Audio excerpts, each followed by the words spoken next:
I'm kind of getting a lot of disappointment energy from some of you. Like you got something, but it might not have been what you were hoping for it to be.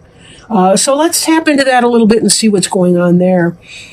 The card on the bottom of the deck, which I view for additional support into the reading, kind of that one card summary, is the Wheel of Fortune.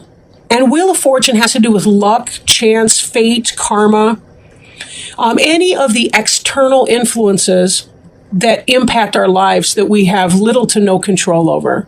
Sometimes we do. I mean, I think a lot of people really yearn for the idea of a karmic justice that, if somebody does cruel and unusual things to people here on earth, that there will be some sort of divine retribution for that. And I think that's a very natural longing for people to have. Sometimes we do good works in the hopes of turning our karma for the better. Sometimes luck is just luck, though. It can be good, it can be bad, it can be indifferent, and it has nothing whatsoever to do with the person. So kind of differentiating between those two effects. But sometimes with the Wheel of Fortune, it really is about we get out of our own way and then the doors can open for us. So we do have to do our part, whatever that is, because we really don't know when the Wheel of Fortune turns, if it's going to be karma or luck, fate or chance. We don't always necessarily know that. But certainly there's energy behind the scenes that are helping to make this happen. And we'll return to this card most likely during the reading as we get the other cards. We get some view of the other cards going. Covering you, your basic environment is the Knight of Pumpkins. Slow-moving energy, but this is kind of about going forth and seeking some place to plant your feet a little bit. Some of you have changed jobs, for example, and there may be a sense that you are still kind of looking. That's what was coming to me as I was coming out of these. As I was looking at these cards, laying them down, because you're crossing energy, like the influence that's coming into play is a sense of disappointment. I feel like you were looking around, you took an opportunity. In fact, you even had success with that opportunity with the Six of Imp cards here. But yet there's some sense of loss or disappointment. You don't notice the full so much as you do what's spilling out over here. And that could be why there's kind of a dissatisfaction and unsettled kind of an energy here. There's a lot of beginnings and fresh starts, and there has been some positivity, but there still is that I don't feel like you're ready to settle where you are right now, right? But this is slow energy. He's kind of looking around. Maybe this is you putting out job applications or, putting forward that sort of energy into that. So there is a disappointment.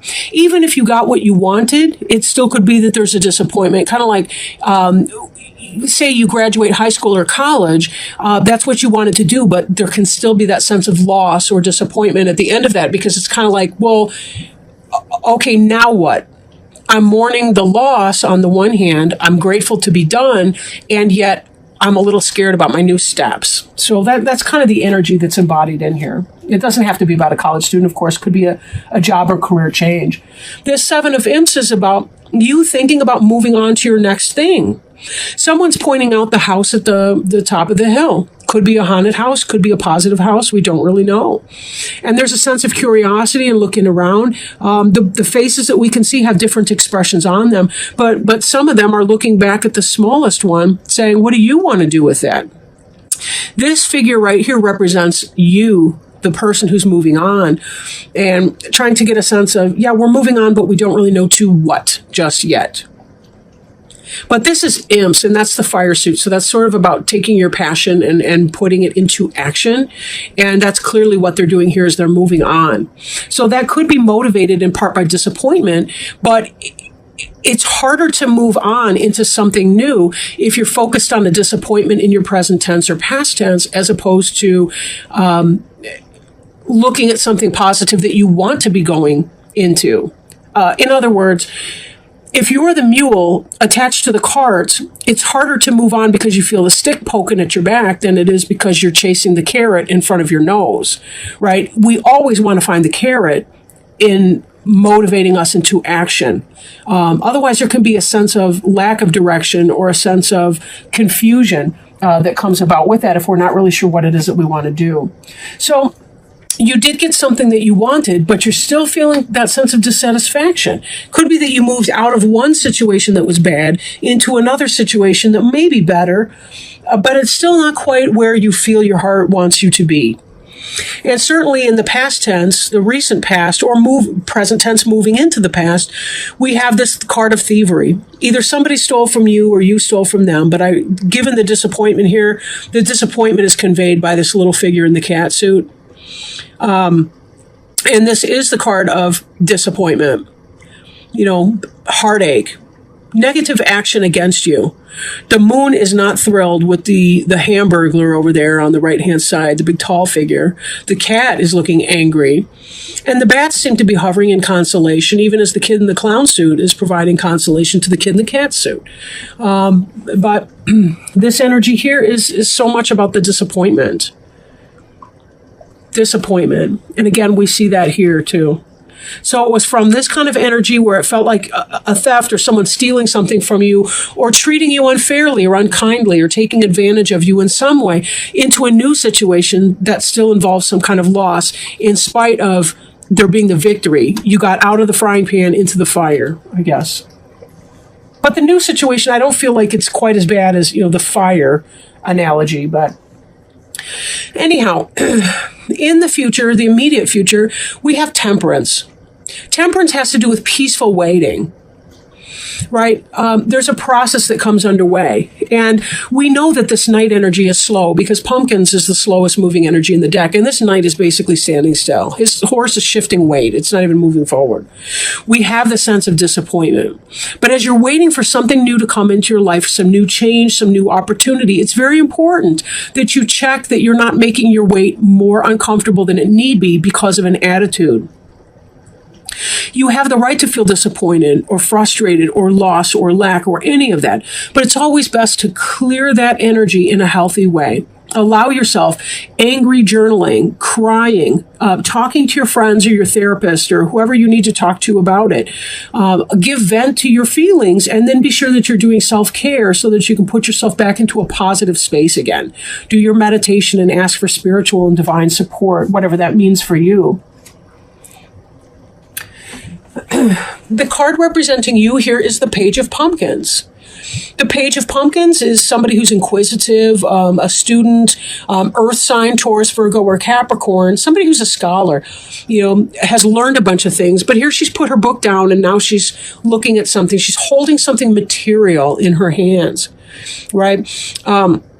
This is about taking that learning and making it manifest, right? Learning how to actually apply your knowledge, and that energy is carried further into the Knight of Pumpkins energy, because knights tend to be about going forward into the world and using their learning to create something, right? But this is still kind of that scholarly or learning phase. Now she's out of the books and into the science lab, I guess, doing experimentation and so on. But this can also be the beginning of a new business, a new start for some of you. You may be trying to create a business on your own, doing something like that.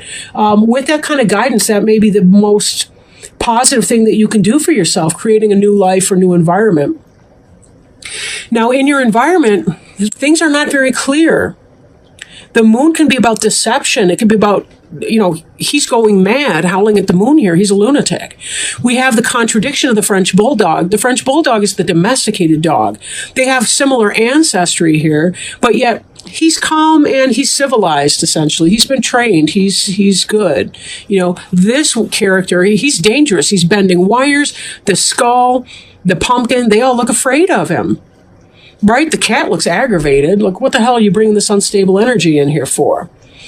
So, in a world that may be unstable for you, be careful that you're checking in with yourself so that you know what your best options are and continue to follow your leads into some new pursuit, whatever that might be, right?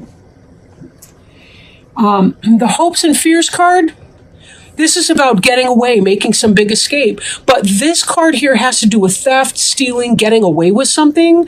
So be very, very careful that you're not engaged in some kind of thievery or that type of situation. You could be afraid that someone's going to try to steal from you again, or do you wrong again. Keep your karmic side of the street clean, and then this Wheel of Fortune may not manifest to the negative for you. You may have nothing to worry about in that. I'm not really feeling a lot of negative energy. I'm just feeling maybe a general sense of disappointment here because your step that you've taken right now isn't exactly what you want to do. And, you know, right below the Wheel of Fortune card, we've got this Nine of Imps. And the Nine of Imps is about guarded energy. They're guarded. They've been through a battle. The battle's now over, but they're still feeling kind of like a wounded warrior. They're used to getting screwed with, and you half expect it again. But be careful, because sometimes we manifest things through our fears, and we don't even realize that we're doing it. Now, the final outcome card is more disappointment. Right? This the trick-or-treater here lost the bag of candy, but this other trick-or-treater hasn't noticed and is pulling this kid forward beyond. So there may be kind of that sense, you know, that somebody else is making you lose your candy, which again is a repetition of this and could explain why you're afraid here. You've got some unstable characters possibly around you in this Moon card. Could be that people are being deceptive. They're not sharing all that is needed to know for you to make your best choices. But the guidance I'm feeling here is do what you need to do, and it may be slow getting out of there. Be patient and bide your time. Keep your side of the street clean. Don't you engage in fuckery and nonsense like some other people might, but you just do slowly, steadily, do your work, create and do your jots and tittles, fill out your job applications, and do what you need to do to get out of this situation. And in time, it will happen, because the Wheel of Fortune, even though this person looks terrified, it will take a hand. Temperance is a good card. And it really is about, you know, the cake is in the oven. There's nothing we can do. We can't turn up the heat or we'll burn the cake. It'll be weird. We sort of just have to bide our time in that and allow for fate to have a hand in it. If you do what you need to do, keep your karma clean, in time, the universe will catch up. They are orchestrating things behind the scenes, even if you don't know what that is just yet. So be patient. And remember that patience is ultimately peaceful waiting. Peaceful waiting. So now, with that in mind, I do want to pull a Alice in Wonderland Oracle card by Lucy Cavendish. Beautiful cards. They just were released in September. And see if there's any wisdom, guidance, anything helpful that Spirit feels that you may benefit from knowing, or any encouragement that they might provide you as you're trying to get through what could be an uncomfortable situation for many of you. Oh. Investigate. This one just kind of popped out at us. I've been having a lot of luck with that lately. Investigate. Look closely, ask questions, and think before acting. Give me one moment to look up the card in the book here, and then I'll read it to you. These tend to be a little bit long, these explanations, but they're totally worth it. So we have here, no, I'll look first. And that's a quote from Alice, of course. Too many people blindly follow others, and in many situations we can find it easier to go with the flow, to trust in other people, and even to follow orders. But Alice does not do this, not until she has thought it through for herself. She may be impetuous, adventurous, and curious, but she is also sensible, cautious, and inquiring. Alice remembers the good, common-sense advice she has learned through hearing stories of others' mishaps. And right now, you must be like Alice. This card, in fact, let me pull up this Temperance card, because that's kind of what I'm hearing. This card asks you to check something carefully before going ahead. You are being encouraged to take a daring new path of action, and while everything is most likely well, you still need to take responsibility and remember to be your own guardian and caretaker. Look over the details, check the packaging, be sure to know what is in the fine print, and ask questions about the arrangement or the offer which you are about to enter into or accept. That's this little page of pumpkins right here, as she's going through all the details, right? If, like Alice, you find there is nothing alarming or hidden about the arrangement, and here we have hidden and alarming arrangements in our Moon card, by all means, go ahead. However, do not follow orders or blindly do what you are told. Investigate, decide, and if you go ahead, be prepared for unexpected changes when you sign, start, connect, or decide to advance. There is always an element of the unpredictable, and there is no way of preparing for all the strange and wonderful things that will happen next. Here's another card for unpredictable right here, the Wheel of Fortune. Sometimes we just don't know what we're going to be offered. So this card in divination indicates an important decision requires you to inquire, inform yourself, and think it through thoroughly. Find out as much as you can and look at the fine print.